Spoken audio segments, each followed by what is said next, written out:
അസ്സലാമു അലൈക്കും വറഹ്മത്തുള്ളാഹി തആല വബറകാതുഹു. ഈ വർണ്ണാഭമായ സർഗളെ വേദി ഞാൻ നിങ്ങൾക്ക് ഒരു കൊച്ചു കഥ പറയാം. പൈങ്കിളി മാസികകളിൽ വന്ന പൊള്ള കഥയല്ലോ. ലോകത്തെ ഏറ്റവും മികച്ച വിശ്വസനീയ ഗ്രന്ഥമായ ഖുർആനിൽ അള്ളാഹു പ്രതിപാദിച്ച ഗുണപാഠ കഥയാണിത്.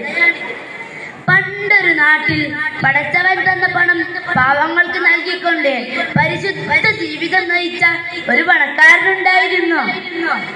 വർഷാവർഷം അദ്ദേഹത്തിന്റെ കൃഷിക്കൊയ്ത്ത് സമയം വരുമ്പോൾ നാടാകെ വിളംബരം ചെയ്യും. നാനാദിക്കിൽ നിന്നും പാവങ്ങൾ ആ ദിനം പാടത്തെ കൊഴുകും. കൊയ്തെടുത്ത ധാന്യങ്ങൾ അദ്ദേഹം വൻതോതിൽ പാവങ്ങൾക്ക് വിതരണം ചെയ്യും. എല്ലാ വർഷവും ഈ പതിവ് തുടർന്നു പോന്നു. ആ നാട്ടിലെ കണ്ണിലുണ്ണിയായി അരിമ്പ് നവാസയായി അറിയപ്പെടാൻ അദ്ദേഹത്തിന് അധിക കാലമൊന്നും വേണ്ടി വന്നില്ല. എങ്കിലും ഈ സൽപ്രവൃത്തി ദഹിക്കാത്ത ചിലരുണ്ടായിരുന്നു. മറ്റാരുമല്ല, അദ്ദേഹത്തിന്റെ മക്കൾ തന്നെ. എങ്കിലും ഉപ്പയോട് ഇത് പരസ്യമായി പറയാൻ അവർക്ക് ധൈര്യം വന്നില്ല. കാലങ്ങൾ കഴിഞ്ഞുപോയി. ആ പിതാവിനെ അള്ളാഹു തിരിച്ചു വിളിച്ചു. ഇതോടെ മക്കളുടെ മനതലത്തിൽ സന്തോഷം സൂചിച്ചു.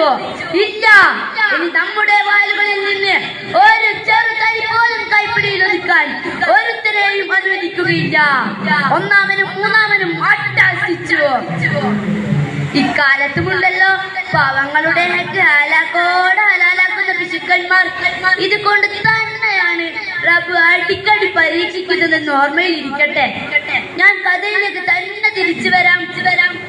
അല്പം ഈമാനുണ്ടായിരുന്ന രണ്ടാമൻ പറഞ്ഞു, ഇല്ല, ഞാൻ ഉപ്പയുടെ പാത തന്നെ പിന്തുടരും.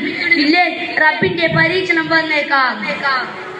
ഓ ആവട്ടെ, നീ നിന്റെ ഓഹരിയിൽ നിന്ന് എന്ത് വേണമെങ്കിലും ചെയ്തോ. ഞങ്ങളുടെ ഓഹരിയിൽ നിന്ന് ഒരു ചെറുതരി പോലും കൈപ്പിടിയിൽ ഒതുക്കാൻ ഒരുത്തനെയും അനുവദിക്കുകയില്ല. രണ്ടുപേരും പറഞ്ഞു. അവസാനം സമ്മർദ്ദത്തിനിടയിൽ അടിമപ്പെട്ട് രണ്ടാമനും നിലപാട് മാറ്റി. മറ്റു സഹോദരന്മാരോട് ചേർന്ന് പദ്ധതികൾ ആവിഷ്കരിച്ചു. കൊയ്ത്ത് ദിവസം അടുത്തു. നാളെയാണ് ആ ദിനം. ഉപ്പയുണ്ടെങ്കിൽ ഇന്ന് നാടാകെ പെരുമ്പറ മുഴക്കുമായിരുന്നു. പക്ഷേ ഇവർ പെരുമ്പറ പോയിട്ട് ചുണ്ടി പോലും അനക്കിയിട്ടില്ല. കാരണം ആരും അറിയരുതല്ലോ. നാളെ ലഭ്യമാകുന്ന വിളവർദ്ധനവും ലാഭങ്ങളും സ്വപ്നം കണ്ട് സന്തോഷത്തോടെ അവർ ഉറങ്ങി. പിറ്റേന്ന് പ്രഭാതം പൊട്ടിവിടർന്നു. മനസ്സിൽ ഒരായിരം സന്തോഷപ്പൂത്തിരികൾ കത്തിച്ച് തങ്ങളുടെ തോട്ടത്തെ ലക്ഷ്യമാക്കി മൂവരും കുതിച്ചു. അടുത്തെത്തിയപ്പോൾ അവർ അമ്പരന്നു പോയി. തോട്ടത്തിൽ കതിർമണികൾ പോയിട്ട് ഒരു കച്ചി തുരുമ്പ് പോലും ഉണ്ടായിരുന്നില്ല. എല്ലാം കത്തി നശിച്ചിരിക്കുന്നു. നമുക്ക് വഴി മാറിയോ? ഇത് നമ്മുടെ തോട്ടമല്ല, അവർ പരസ്പരം പറഞ്ഞു. ഒന്നും കൂടെ വന്ന വഴി ശ്രദ്ധിച്ച് വീക്ഷിച്ചു. ഇല്ല, മാറിയിട്ടില്ല. പോയി, എല്ലാം പോയി. ഇത് പാവങ്ങളുടെ ഹക്ക് പിടിച്ചു വെച്ചതിന് പടച്ചവൻ തന്ന പരീക്ഷണം തന്നെ. അവർ മനമൊരുക്കി റബ്ബിനോട് പശ്ചാത്തപിച്ചു. ഉപ്പയുടെ പാതയിൽ തന്നെ ജീവിച്ച് മുന്നേറുമെന്ന് അവർ ആത്മകഥം ചെയ്തു. റബ്ബ് തൗബ സ്വീകരിച്ചു. 100 ആളെ കൊന്നവന് പുറത്തു കൊടുത്ത, കബറമാതി കഫകുളമേറ്റ് ജീവിച്ചവന് പുറത്തു കൊടുത്ത റബ്ബ് എങ്ങനെ പൊറുക്കാതിരിക്കും? അവൻ അപ്പാരാണല്ലോ. മാത്രമല്ല, അവൻ ബർക്കത്ത് ഇരട്ടിപ്പിച്ച് നൽകുകയും ചെയ്തു. പിന്നീടുള്ള വർഷങ്ങളിൽ വിളകളുടെ വസന്തോത്സവമായിരുന്നു. പാവങ്ങളുടെ അഭയകേന്ദ്രമായി ആ തോട്ടം മാറി. അങ്ങനെ ആ നല്ല പിതാവിന്റെ നല്ല പിൻഗാമികളായ മക്കൾ ശിഷ്ടജീവിതം നയിച്ചു. കൂട്ടുകാരെ, ഈ കഥയിൽ ഒട്ടനേകം ഗുണപാഠങ്ങളുണ്ട്. പ്രധാനമായും ഒന്ന്, നാം ചെയ്യുന്ന ദുഷ്ചെയ്തികൾ തന്നെയാണ് റബ്ബിന്റെ പരീക്ഷണത്തിന് വിധാനം.